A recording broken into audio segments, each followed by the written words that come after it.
अस्सलाम वालेकुम। एक खुसूसी शो के साथ जहांगीर खटक आपकी खिदमत में हाजिर है।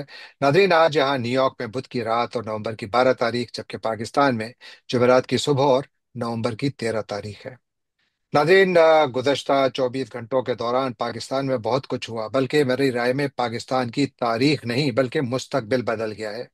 पाकिस्तान में 27वीं आईनी तरमीम मंजूर हो चुकी है।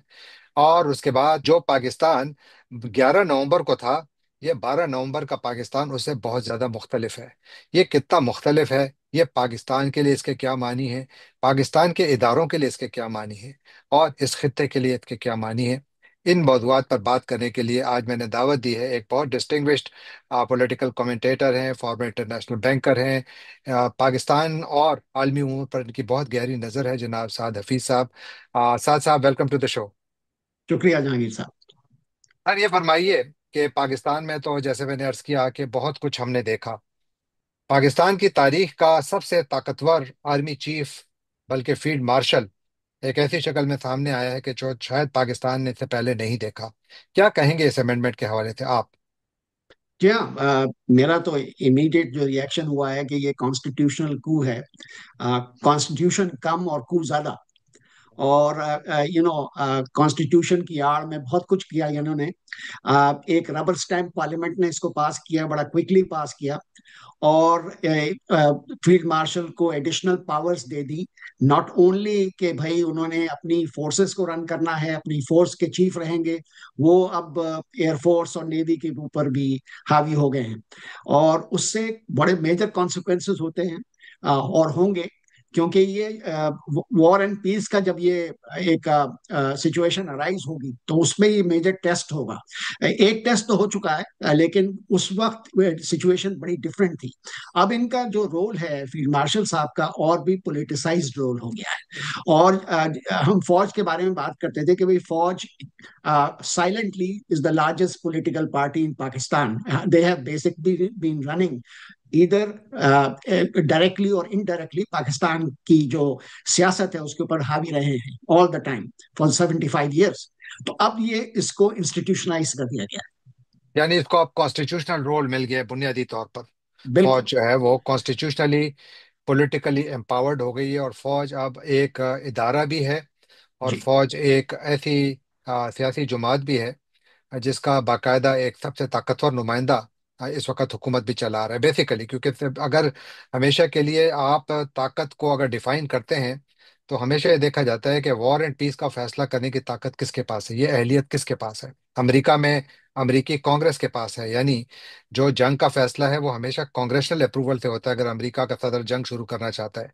लेकिन पाकिस्तान में पहले तो कैबिनेट कमेटी और जो सिक्योरिटी कैबिनेट थी, वो जो कैबिनेट स्पेशल कमेटी थी सिक्योरिटी के लिए, वो इसके ऊपर बात करती थी। नेशनल सिक्योरिटी एडवाइजर का इनपुट होता था, बहुत कुछ होता था। तो नेशनल असेंबली में इस पर बात होती थी। लेकिन वो मामलात सारे थिंग ऑफ द पास्ट हो गए, वो खत्म हो गए।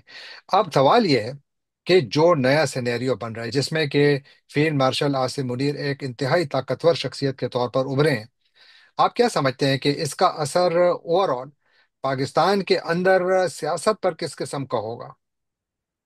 सबसे बड़ी बात तो यह है कि इन्होंने क्लियरली इसको एम किया है to remove the threat of Imran Khan. एक तो ये क्लियर है कि ये इमरान खान को अब भी थ्रेट समझते हैं।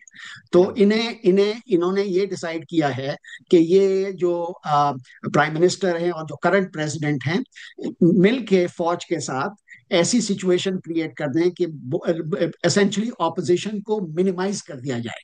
और पॉपुलर ऑपोजिशन को तो कंप्लीटली मिनिमाइज कर दिया जाए with the use of force, but also now by the use of the constitution. तो अब ये होगा कि भाई सारे जजेस जो हैं, जो एक ओवरसाइट होती थी, ट्रॉयका होती थी पावर की, बेसिकली एक फौज बिल्कुल। होती थी, एक जुडिशरी होती थी और एक एग्जीक्यूटिव होती थी।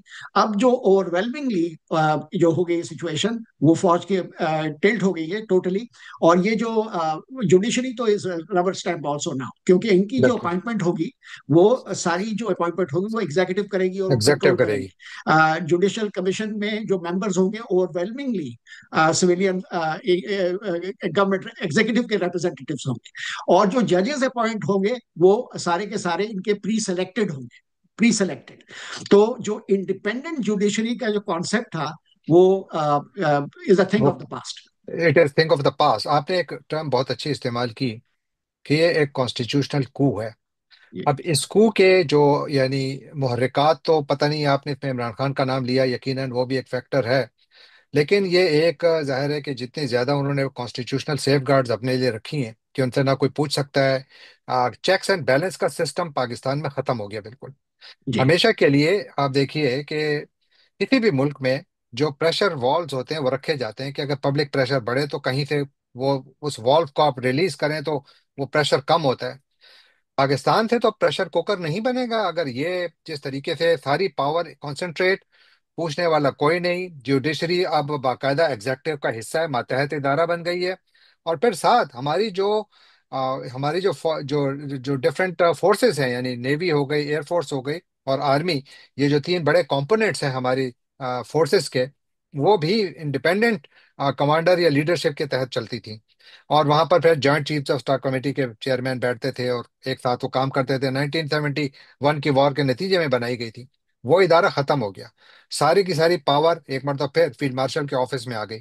जो नेवी और एयरफोर्स के चीफ हैं वो भी इनके मातहत हो गए। अब एक ऐसा शख्स जिसके पास वॉर एंड पीस का अभी उसके पास ये अख्तियार है, वो पाकिस्तान के एटमी असासों के हवाले से भी फैसला साजी में कलीदी किरदार अदा करता है। मेरा सवाल यह है कि इस सिस्टम में तो कोई ऐसा रास्ता नहीं नजर आ रहा कि जहां पर खुदा ना खास्ता कोई भी शख्स एक ऐसी कुर्सी पर बैठा है जहां पर कि सारी पावर को मरकूज कर दिया गया है, उसको कुछ हो जाए, वो इनकैपेसिटेट हो जाए, वो इस काबिल ही ना रहे कि वो अपनी ड्यूटी सर अंजाम दे सके, और खुदा ना खास्ता पाकिस्तान हालत जंग में हो, पाकिस्तान का क्या बनेगा? ये बड़ा पर्टिनेंट क्वेश्चन है और ये उसी वक्त आएगा फोर में कि जब एक्चुअल सिचुएशन होगी तो डेफिनेटली इस सिनारियो को डिस्काउंट नहीं कर सकते हम लोग, क्योंकि हमें अभी पता नहीं कि एग्जैक्टली कैसी सिचुएशन हो के इनकैपेसिटेट कैसे हो। और अभी तक ये क्लैरिटी नहीं है कि अगर ये हो जाए इनकैपेसिटेट तो इनको रिप्लेस कौन करेगा, ये भी क्लैरिटी नहीं है अभी।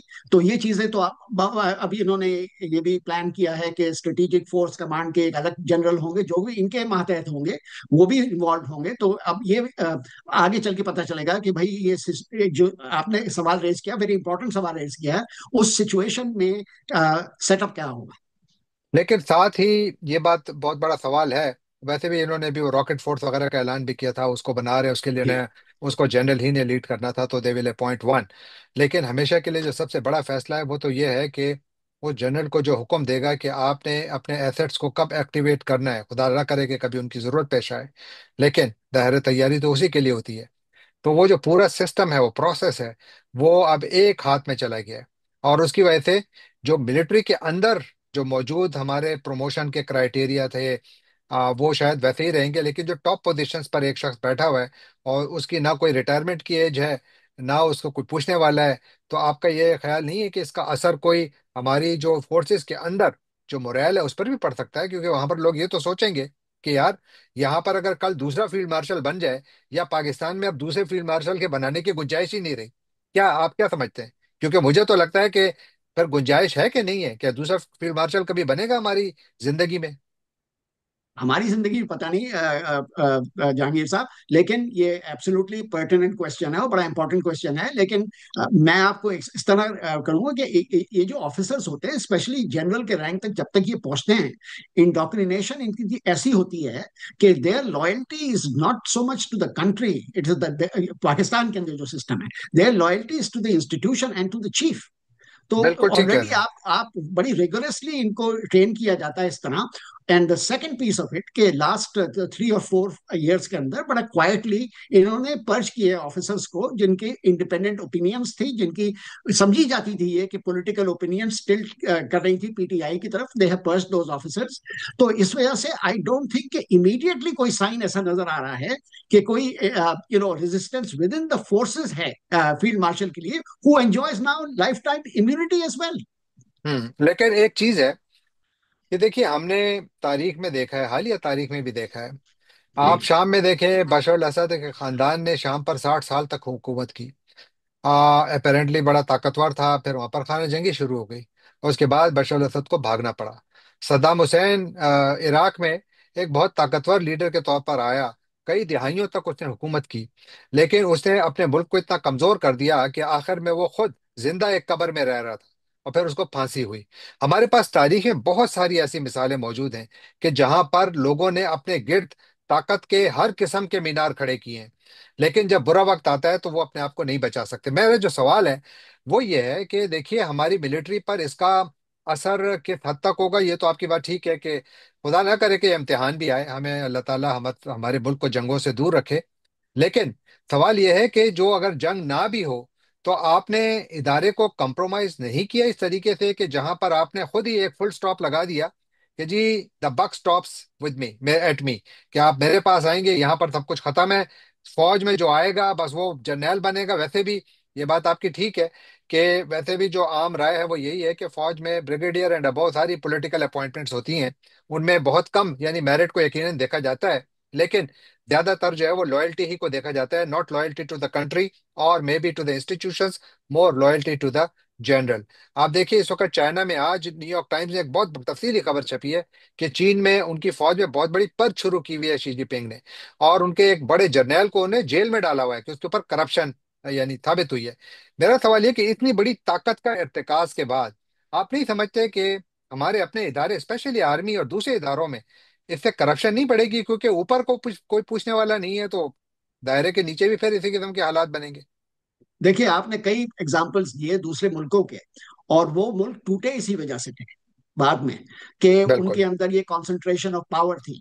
लेकिन एक चीज बिल्कुल। मैं आपको कहता हूं कि पाकिस्तान की जो फोर्सेस हैं, वो उनकी जो फकर इसी चीज पे करती है कि यूनिटी ऑफ कमांड है। बिल्कुल यूनिटी है। और चीफ जो है वो essentially looks after his man and looks after the institution, number one. तो ये जो चीज है ना, जब तक कि ये चेंज, अच्छा, और ये सब ये टेस्ट हुई थी 1971 के अंदर। अगर उस वक्त जुल्फिकार अली भुट्टो चेंजेस कर सकते और सिविलियन सुप्रेमेसी को वो इंस्टीट्यूशनलाइज कर देते, तो चेंज आ सकती थी। लेकिन उस वक्त भी फौज टूटी नहीं, मुल्क टूट गया लेकिन फौज नहीं टूटी। तो ये बड़ा इंपॉर्टेंट बात है। ठीक है, फॉर अ शॉर्ट पीरियड ऐसा लगा कि भाई फौज में अपॉइंटमेंट्स जो होंगी वो सिविलियन कंट्रोल से होंगी, सिविलियंस करेंगे and so on so forth, but that change forever after Zulfikar Ali Bhutto was gone. तो उसके बाद तो फिर वही सिचुएशन जियाउल हक के साथ लेकिन हुई and so on so fourth. ये बात ठीक है, लेकिन आप देखिए कि पाकिस्तान में इन तमाम अदवार में सिविल मिलिट्री रिलेशंस बहुत ज़्यादा इफेक्ट हुए हैं। पाकिस्तान में आपका क्या ख्याल है कि इस वाक़े के बाद, यानी ये जो 27th कॉन्स्टिट्यूशनल अमेंडमेंट है, ये पाकिस्तान की तारीख का इतना अहम वाक़या है कि ये शायद पता नहीं बहुत सारे फ़ायदे दे या बहुत सारे नुकसान दे। मेरी दानिश में तो ये एक यानी बहुत ज़्यादा फाश गलती है, और इसका नुकसान पाकिस्तान को होगा लॉन्ग टर्म में भी, शॉर्ट टर्म में भी स्टेबिलिटी नहीं आएगी। लेकिन मेरा सवाल यह है कि इससे जो ओवरऑल हमारा सिविल मिलिट्री का ताल्लुक है, वो मजीद इससे कमजोर होगा या मजबूत होगा?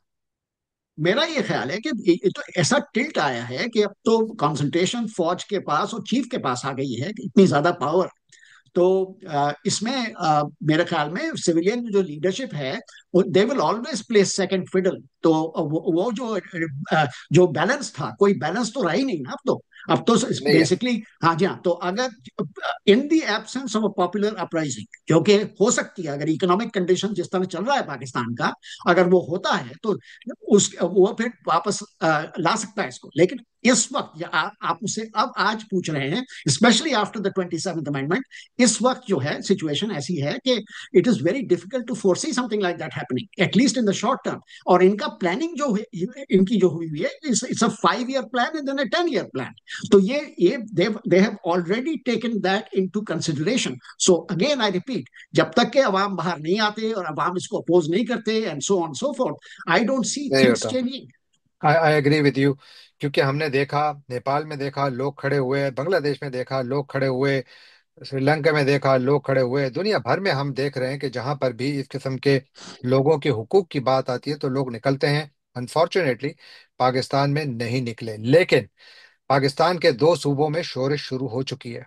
बलूचिस्तान में आप देखिए कि वहां पर भी मामलात बहुत बिगड़े हुए हैं, और खैबर पख्तूनख्वा में भी मामलात बहुत ज्यादा बिगड़ रहे हैं। तो लिहाजा अगर इस किस्म के हालात में यहाँ पर मिलिट्री ऑपरेशंस होते हैं, जिस तरह कि आज जरगा हुआ, पेशावर में बहुत बड़ा जी। अमन जरगा हुआ, और बहुत, मेरी राय में बहुत कामयाब जरगा हुआ, इसके ऊपर मैं बाद में कभी बात करूंगा। लेकिन जो मैं कह रहा हूं कि इससे पाकिस्तान के कुछ ऑफिसेस तो मजबूत नजर आते हैं, लेकिन शायद मुल्क कमजोर हो। क्या राय है आपकी? मेरी राय ये है कि देखें, ये तो बेसिकली बलूचिस्तान को तो पॉपुलेशन बड़ी कम है, और वो तो रिमोट कंट्रोल से चल रहा है रावलपिंडी से बहुत सालों से, अब तो बहुत सालों से, 50 ईयर्स और सो। तो वो तो उस वहां से कोई मेजर थ्रेट मुझे नजर नहीं आ रही। मुझे जो थ्रेट नजर आ रही है सबसे ज्यादा पॉपुलेशन है केपी की, और वहां पॉपुलरली इलेक्टेड गवर्नमेंट है ऑलरेडी जैसे है। तो अगर कोई चीज होती है तो फेडरेशन की जो कमजोरियां, तो वो केपी में ज्यादा आप देखेंगे। और अगर ये रेजिस्टेंस, अब मैं सुन रहा हूं कि ये जो सोहेल अफरीदी साहब है, ये भी जरा थोड़े से नरम हो रहे हैं towards the establishment. Now hmm. Whether this is true और not, I do not know. लेकिन ऑब्वियसली जितना आप डिसइनफ्रेंचाइज करेंगे लोगों को, उनको उनको बेसिकली कोई से नहीं है उनकी, अब उनकी मुल्क की अफेयर्स के अंदर, how the country is being run. तो ऑब्वियसली ये कंसर्न्स तो बढ़ते चले जाएंगे। और ये यूनिटी का, ये अवामी यूनिटी का तो कोई फेज नहीं है ना 27th, ये तो एक एलीट यूनिटी का फेज है। बेशक। एलीट यूनिटी अशराफिया की यूनिटी का इनिशिएटिव है। So at the end of the day जो आई एग्री विद बिल्कुल ये essentially it's an elite power grab, और यू। उससे फिर जाहिर है कि हमें सब मसाइल नजर आ रहे हैं। We are running out of time sir, लेकिन आखिरी मेरा सवाल ये है कि पाकिस्तान की सियासत से हवाले से मैंने बात की, लेकिन मेरा सवाल ये है कि पीटीआई और इमरान खान, अब जो नई सिचुएशन है इसमें आपको वो कहाँ खड़े नजर आते हैं, उनका क्या फ्यूचर है?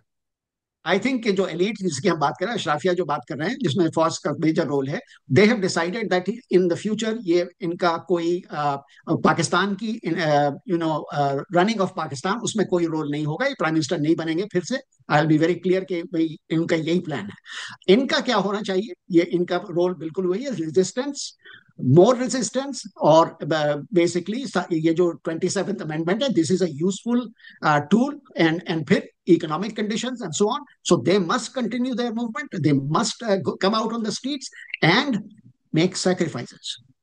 और सेक्रीफाइसेस ही के जरिए, बिल्कुल आपकी बात जी। दुरुस्त है, कि जिस मुल्क में भी लोग अपने हुकूक के लिए खड़े हुए हैं, क्योंकि बाहर से कोई आपके हक के लिए नहीं आएगा, अपने लोग खड़े होंगे, अपने हक के लिए बात करेंगे, आइन की बात करेंगे, कानून की बात करेंगे, उसके बाद ही मुल्क आगे बढ़ते हैं। लेकिन इस वक्त तो पाकिस्तान फिलहाल मुंजमद कर दिया गया है एक खास ढांचे में। अभी उस ढांचे की एक नई शक्ल बनेगी, और उसके बाद फिर पता लगेगा कि पाकिस्तान एग्जैक्टली किस किस्म की डिक्टेटरशिप है। डिक्टेटरशिप तो इस वक्त भी है, लेकिन ये एक नया लेवल है, और इससे यकीनन पाकिस्तान की पावर डायनेमिक्स, इंटरनल और एक्सटर्नल, दोनों तब्दील हो रही हैं, और इसके कॉन्सिक्वेंसेस बहुत ज्यादा गहरे होंगे। If you have any last thought, साथ साथ, then we will just close the show. जी हाँ, शुक्रिया आपका। एसेंशली यही है कि it's a very bleak day in the history of Pakistan. और मेरा ये ख्याल है कि अब आगे चल के हमारी जो हमारे हालात अच्छे नहीं होंगे। अल्लाह रहम करे। बेशक आपकी बात दुरुस्त है, मैं आपसे बिल्कुल इत्तेफाक करता हूँ कि ये पाकिस्तान की तारीख का एक बदतरीन और तारीख दिन है, और मुस्तकबिल का मौरख जब इसको याद करेगा, तो इसको एक मरतबा फिर पाकिस्तान की सियासत में उन बहरूपियों की शक्लें नजर आएंगी जो अपने आप को डेमोक्रेट कहते हैं, लेकिन असल में उनको सिर्फ और सिर्फ ताकत चाहिए, उनको दौलत चाहिए, उनको इन्फ्लुएंस चाहिए, और उसके लिए वो कुछ भी करने को तैयार हैं। यही वो लोग थे जिन्होंने कि 18वीं आईनी तरमीम के लिए यानी बहुत ज्यादा जद्दोजहद की थी, और उसके बाद फिर आज वही लोग बड़े फख्र से सब कुछ को खत्म कर रहे हैं, और सिविलियन कंट्रोल को खुद ही छोड़ रहे हैं, मिलिट्री को कंट्रोल दे रहे हैं। और यकीनन मिलिट्री के ऊपर अगर आप इस किस्म के इजाफी बोझ डालेंगे, क्योंकि उसका काम तो बॉर्डर्स को सेफगार्ड करना है, तो यकीनन उससे मसाइल पैदा हो सकते हैं। तो मेरी भी, मैं I totally agree with you कि ये एक बहुत ही खौफनाक लेजिस्लेशन है, खौफनाक तरमीम है, और इससे पाकिस्तान का 1973 का आइन खत्म हो चुका है, प्रैक्टिकली खत्म हो चुका है। आज जो शक्ल नजर आई, ये एक सिंपल डिक्टेटरशिप का रास्ता है। साथ साहब, thank you so much for joining me today sir, आपका बहुत बहुत शुक्रिया। शुक्रिया आ, जहांगीर साहब। नाज़रीन, आपने साथ साहब की बातें सुनी, और यकीनन इस मौजू पर हम बात करते रहेंगे, ये बहस जारी रहेगी, ये मुकालमा जारी रहेगा। लेकिन जाने से पहले आपसे एक बार तो फिर दरखास्त कि अगर आपने अभी तक ये चैनल सब्सक्राइब नहीं किया तो इसको सब्सक्राइब कीजिए, लाइक कीजिए, शेयर कीजिए, कमेंट कीजिए और बेल आइकॉन को क्लिक करना ना भूलिएगा। सर अगेन बहुत बहुत शुक्रिया आपका। अल्लाह अल्लाह हाफिज, थैंक यू।